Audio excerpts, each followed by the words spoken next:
in the West Philippine Sea. Mr. Chair, sinabi ko ba na katang-isip ang West Philippine Sea? I cannot recall, Mr. Chair. Hindi, kasi ang salita mo dyan, merong nagsabing katang-isip. Sinabi ko ba na katang-isip ang West Philippine Sea? I said I stand by the statement of the President. I did not mention you said it, sir. Meron kang katang-isip na sinabi dyan eh. To whom are you referring that? No, sir. The katang-isip phrase was the President's statement during his SONA. I just merely restated the statement of President Bongbong Marcos Kaya nga, when he you are now... delivered it to SONA. Kaya mo lang nilabas yan after I said that there is no such thing as West Philippine Sea. But that is in context of the fact that it is not yet registered in the International Hydrographic Organization. Alam mo, Commodore, ang procedure. Tama. Mr. Chair? No, you have to answer, Mr. Chair.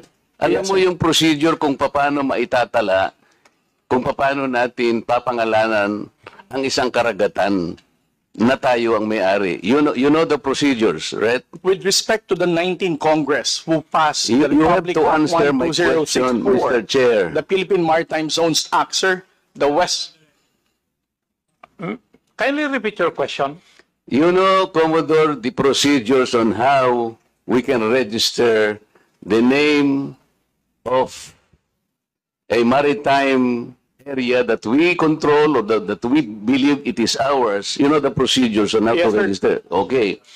So, ano na po ba, nakarehistro na po ba, nairehistro na po ba natin yung West Philippine Sea?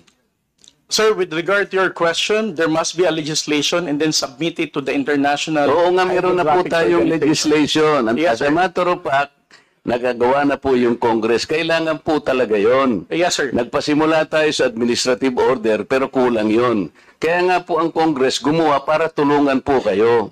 Okay, sa ngayon po, sa tagal na po ng proseso, yun po yung dapat ninyong palaging gagawin. Kailangan lahat ng lakas natin gamitin, maparehistro po natin. Pero ngayon, hindi pa nakarehistro. Tama po. Again, sir, answer your question. It Please.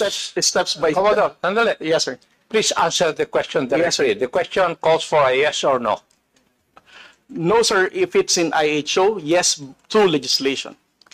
Sinasabi ko yung IHO because this is the only world body that officially names a particular area of the sea.